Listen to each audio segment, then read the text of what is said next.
I will talk about the configuration of the international relations and international system if there would happen a different perspective regarding genocide instead of war. What would be the main focus of this discipline if the main course and direction of the international relations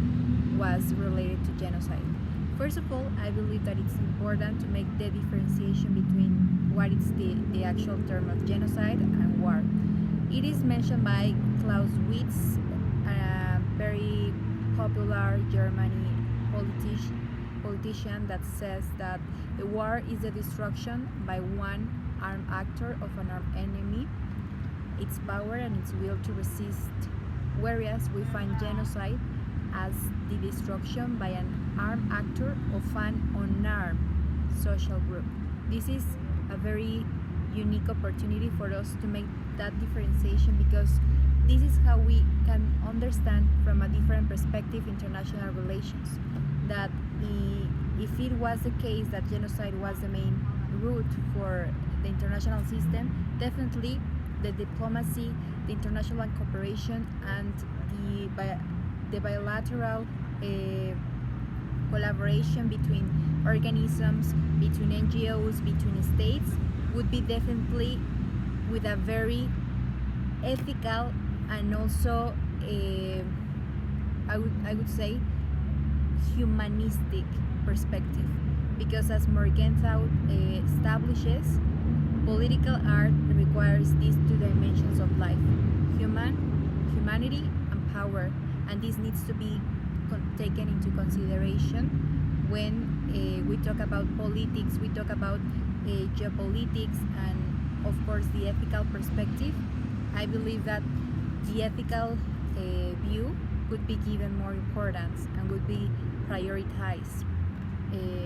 among these relations, because it shouldn't be power the main basis in this case of war, but instead it should be the basic rights of a human life, because that is what genocide actually means: the cleansing of ethnicity, of culture, of religion, of a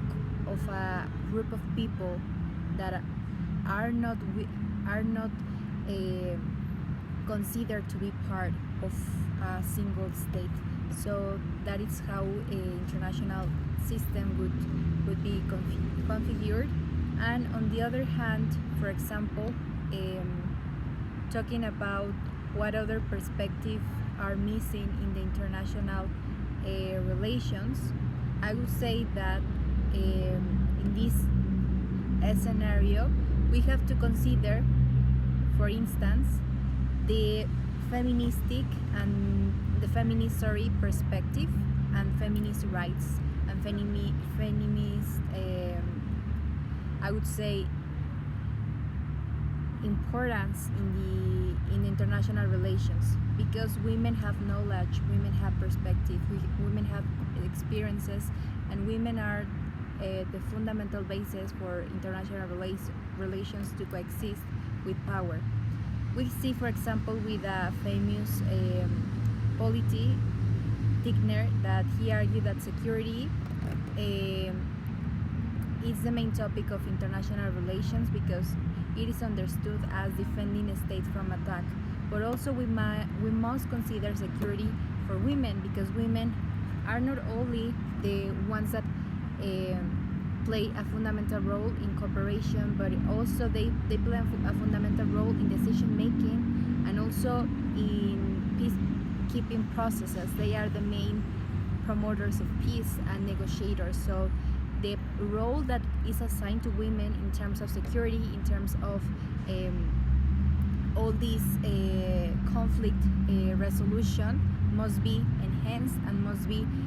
intervened with a different perspective. Moreover, another important topic that we have to consider and analyze is climate change. We have seen how these have affected important populations. It has affected migration, it has affected economies, it has destroyed entire citizens and entire cities, and it has had terrible consequences for humanity. Therefore, when talking about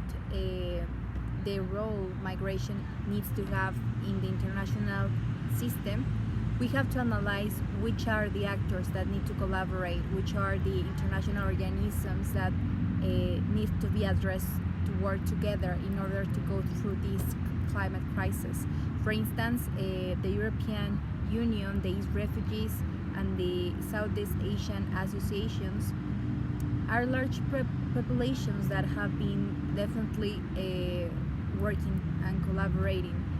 to be part of solutions and strategies to combat and mitigate climate change. Therefore, these are important